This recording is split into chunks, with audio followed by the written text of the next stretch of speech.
बांग्लादेश में शुभेंदु सरकार के खिलाफ प्रदर्शन हो रहा है, लोग सड़कों पर उतरे। Action to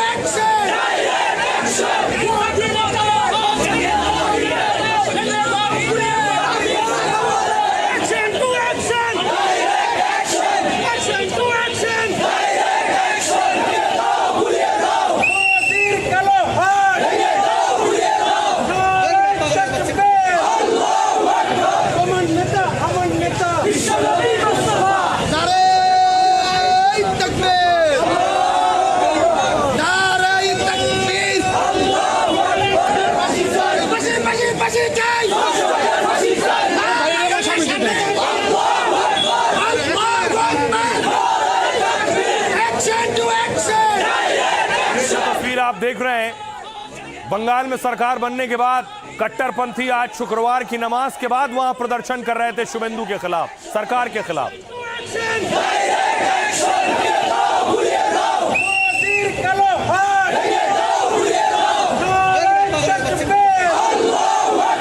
दूसरी तरफ देखिए, शुभेंदु अधिकारी दिल्ली में थे, तस्वीर आप देख रहे हैं। शुभेंदु का काफिला दिल्ली एयरपोर्ट से जिस वक्त निकला है, ये वो तस्वीरें।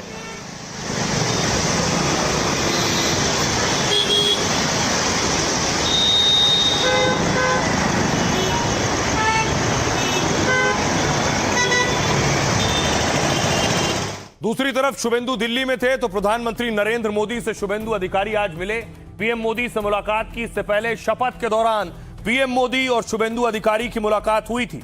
दूसरी तरफ आपको बताऊं कि प्रधानमंत्री नरेंद्र मोदी बंगाल चुनाव के वक्त पहुंचे थे बंगाल में पीएम मोदी झालमुड़ी खा रहे थे और अब उस झालमुड़ी वाले को धमकी मिल रही है।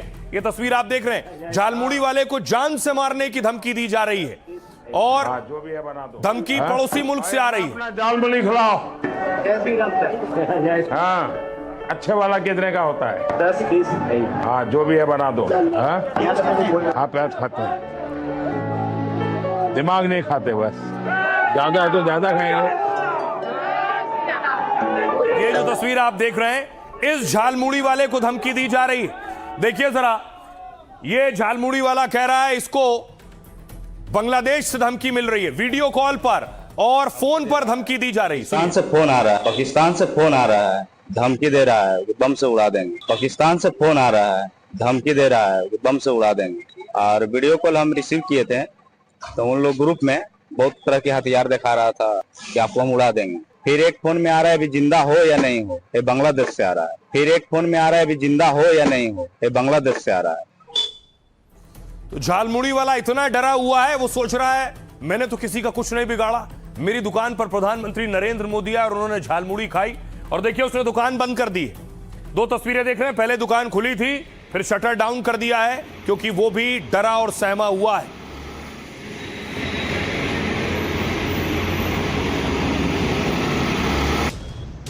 शुभेंदु के ताबड़तोड़ एक्शन से कट्टरपंथियों को ऐसी मिर्ची लगी, वो बांग्लादेश में भी विरोध प्रदर्शन और जुलूस पर उतर आए हैं और बंगाल के नए सीएम तक को आंख दिखाने लगे हैं।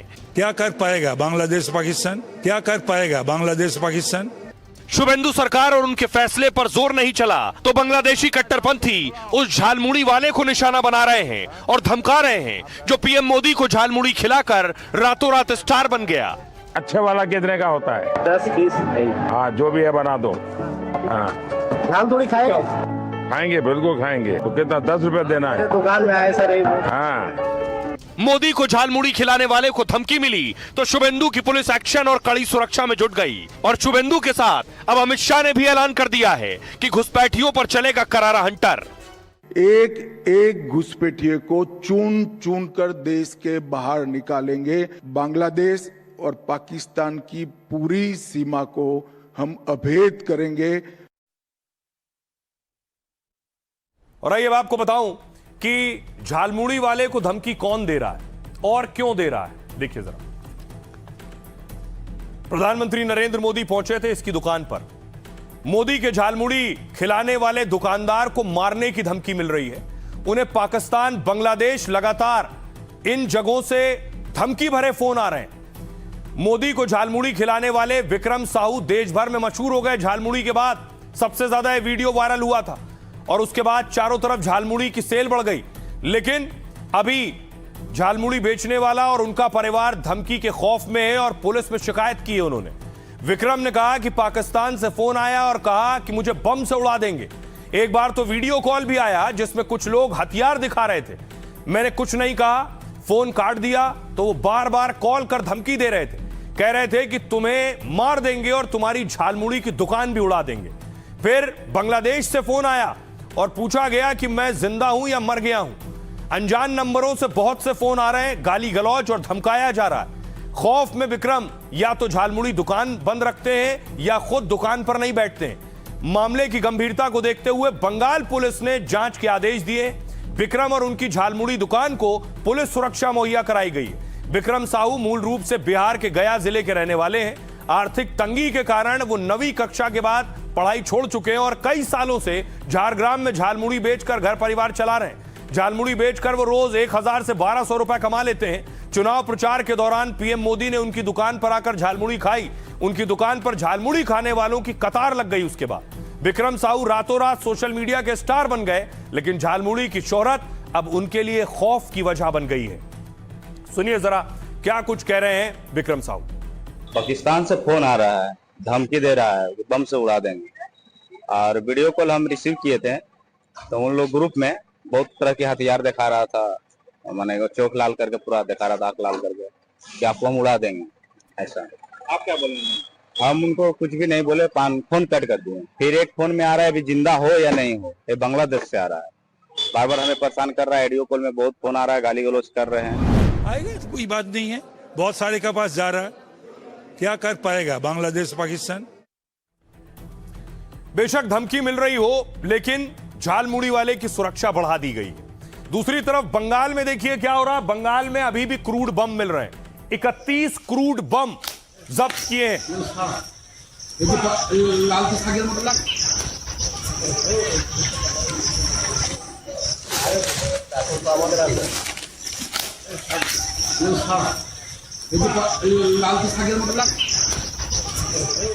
और अब देखिए जरा, यह तस्वीर मैं आपको दिखा रहा हूं बांग्लादेश की। बांग्लादेश में शुभेंदु के एक्शन का विरोध हो रहा है जिस दिन से सत्ता में आए।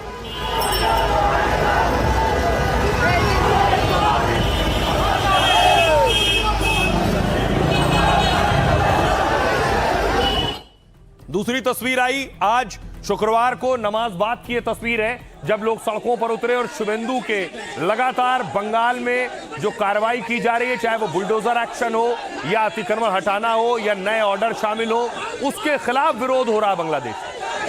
Action to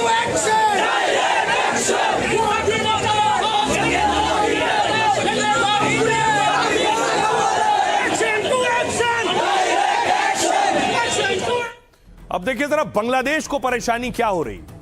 शुभेंदु अधिकारी अपने राज्य में अपनी सरकार बनने के बाद अपने फैसले लागू कर रहे हैं। बांग्लादेश में मौलाना को आखिर क्या परेशानी, ये है वो मौलाना।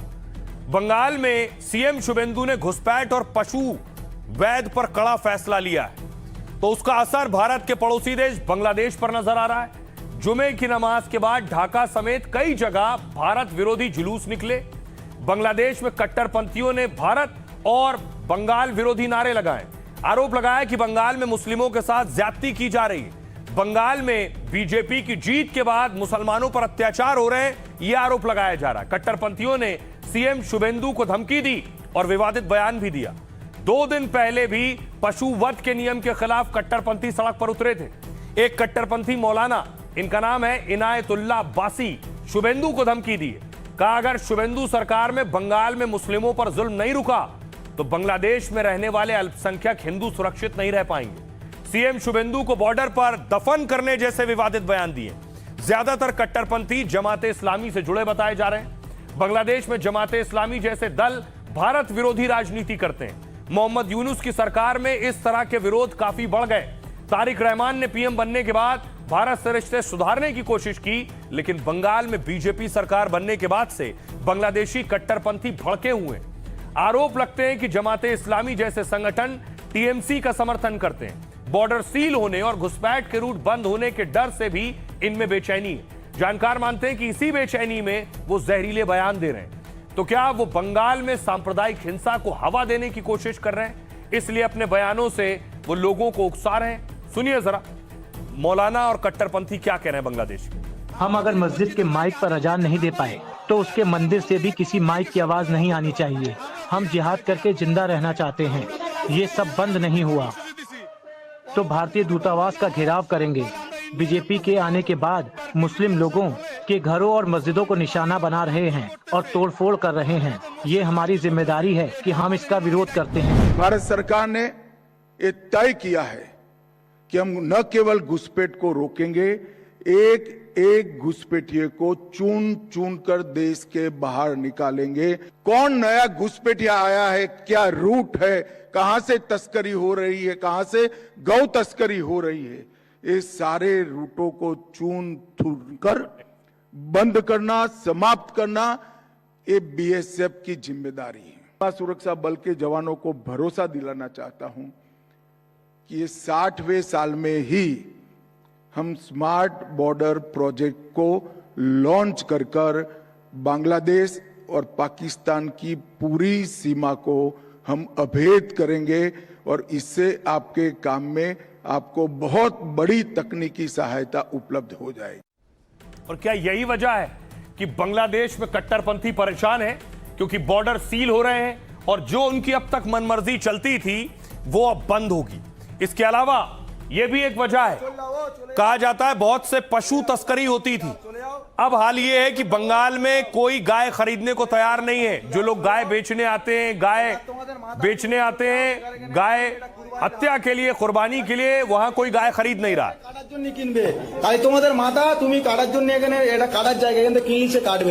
তাহলে তোমাদের মাথা যেখানে তোমরা ঘরে নিয়ে পুজো করো, বেকার এই মাঠে আনো নেই, মাঠে আনলি আরো আমাদের এখানে আমাদের যে মোল্লা ভাই কিনবে সে ওটা কুরবানির জন্য কিনবে, এটা আমাদের বছরের একটা উৎসব। তাই তোমরা এটা যদি তোমাদের মাথা যেখানে, তাহলে তোমরা কেন হাটে বেচতে এনেছো? এটা চলে যাও, বেকার থাকো নি, যাও চলে যাও, বেকার তোমাদের মাথা তুমি নে চলে যাও, বেকার এখানে আনো নি, এটা কুরবানির হাট। तस्वीरें आप देख रहे हैं, गाय बेचने वालों की तो लाइन है, लेकिन जब से शुभेंदु ने बैन लगाया है कोई खरीदने को तैयार नहीं है। एक और तस्वीर आपको दिखाऊं जो सामने आई है, कुछ लोग पशु तस्करी कर रहे थे, गौ तस्करी। ये देख रहे हैं, इस बजड़े में से गाय निकली है जब इसे रोककर जांच की गई।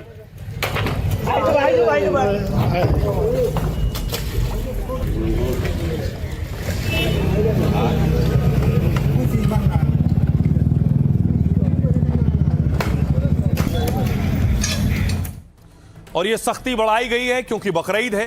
बकरीद से पहले प्रशासन की पूरी कोशिश है कि ऐसी कोई हरकत ना हो जिससे कानून व्यवस्था की स्थिति और चुनौती सामने आए। ये फिरोजाबाद की तस्वीर आप देख रहे हैं, पुलिस ने फ्लैग मार्च निकाला है और अनुज इस फ्लैग मार्च को लीड कर रहे हैं।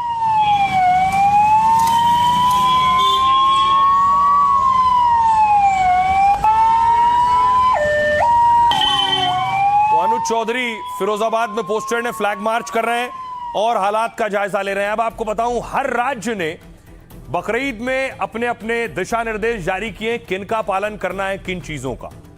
सबसे पहले देखिए जरा पश्चिम बंगाल में गौ हत्या कुर्बानी पर नया फरमान आया है। गाय, बैल और बछड़ों की कुर्बानी पर बैन लगा दिया है। दूसरे जानवरों की कुर्बानी के लिए सर्टिफिकेट जारी हुए। बिना फिटनेस सर्टिफिकेट के बंगाल में पशु वध बैन है। सड़क किनारे सार्वजनिक जगह पर भी कुर्बानी बैन है। नियम तोड़ने पर 6 महीने की जेल और जुर्माना है। उत्तर प्रदेश में गाय, बछड़ा, बैल की कुर्बानी गैर कानूनी है। राज्य में खुले में कुर्बानी पूरी तरह से बैन है। मस्जिद या निजी परिसरों के अंदर कुर्बानी होगी। चौराहे पर कुर्बानी देना सख्त मना है। नियम तोड़ने पर 10 साल जेल या 5 लाख रुपए का जुर्माना है। और महाराष्ट्र में देखिए, सार्वजनिक स्थानों पर जानवरों की कुर्बानी बैन है। सड़कों, फुटपाथों और मैदानों में कुर्बानी बैन है। कुर्बानी सिर्फ प्रशासन की तय जगह पर होगी। नियम तोड़ने पर मकोका के तहत कार्रवाई होगी। गैर कानूनी बूचड़खानों पर मकोका लगेगा और गौ तस्करी करने वालों पर भी मकोका लगेगा। मकोका भारत के सख्त कानूनों में से एक है।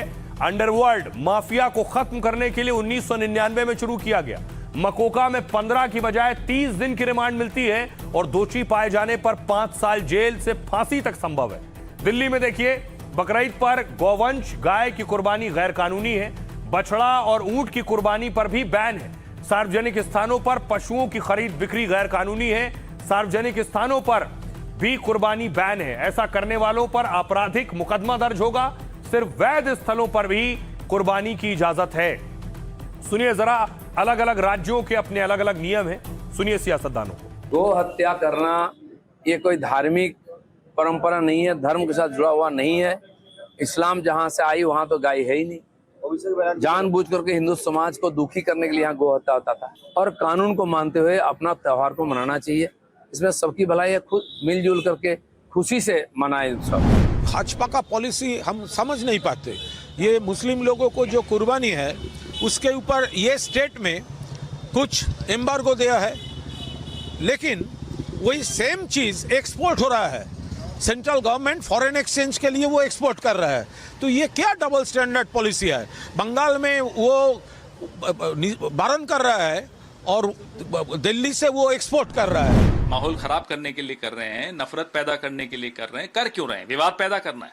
ये नियम कानून तो हर राज्य में बने हुए हैं। तो इस तरह विवाद पैदा करना, लोगों का ध्यान असली मुद्दों से हटाकर ये जो बिल्कुल ही अप्रासंगिक मुद्दे हैं उन पर ले जाना, यह इनका टूल किट है। हर ईद पे ये टूल किट आपको दिखेगा। वहाँ के चीफ मिनिस्टर ने कोई गैर कानूनी बात नहीं कहा है जो सड़क पे नहीं कटेगा, और ये तो हर जगह होनी चाहिए। बिहार हो या हमारा बेगूसराय हो, सड़क पर जो वैध जगह है वही कटे। गौवंश, गाय, बछड़ा तथा ऊंट व अन्य प्रतिबंधित जानवरों की कुर्बानी पूरी तरह से गैर कानूनी है, और ऐसा करने पर या ऐसा करने की कोशिश करने पर आपराधिक मामला दर्ज किया जाएगा, कानूनी कार्रवाई की जाएगी। इसी के साथ साथ सार्वजनिक स्थानों पर, सड़कों में, गलियों में, सार्वजनिक स्थलों पर कुर्बानी भी पूरी तरह से प्रतिबंधित है। कौन है ये हुमायूं कबीर जो मुसलमान के सरपरस्त बन रहे हैं, अपने आप को बहुत बड़ा मसीहा समझ रहे हैं? कुल मिला के 2 सीट जीतने की औकात नहीं हुई और पूरे मुसलमान कम्युनिटी का ठेका ले रहे थे। जो नियम कानून है वो सबके लिए है, चाहे वो हिंदू हो या मुसलमान। मानेंगे तो ठीक है, वरना जेल में उठा के बंद किया जाएगा। अब देखिए जरा, बंगाल में शुभेंदु अधिकारी को ऐसा लग रहा है बहुत सी चीजें दुरुस्त करने की जरूरत है। उनका दावा है और आरोप रहा है कि टीएमसी के दौर में नियम, कायदे, कानून टीएमसी वालों के लिए नहीं थे। एक तस्वीर सामने आई कि अवैध टोल बूथ बना हुआ था जिस पर बुलडोजर चला।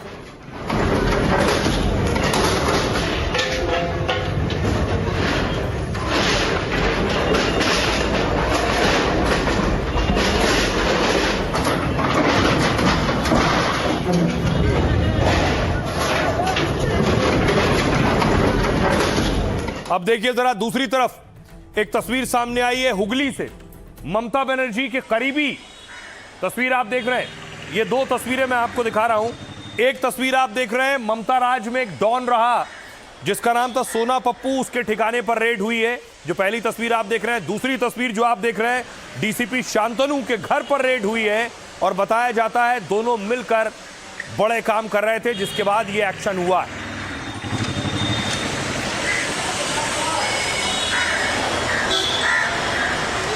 और दावा यह है कि जो कुछ शुभेंदु कर रहे हैं उसके बाद टीएमसी में खासी हलचल है, और हलचल का आलम यह है कि टीएमसी के अंदर भी क्या फाड़ और फूट हो रही है। तस्वीर आई है, आज की तस्वीर आप देख रहे हैं। अभिषेक बनर्जी पर आरोप लगे हैं, उनकी संपत्तियों की लिस्ट निकाली जा रही है। पत्रकारों ने उनसे सवाल पूछा इस पर। যে অবৈধ অংশ মার্ক করে দেবে, উত্তর আমার থেকে নিয়ে যাবেন।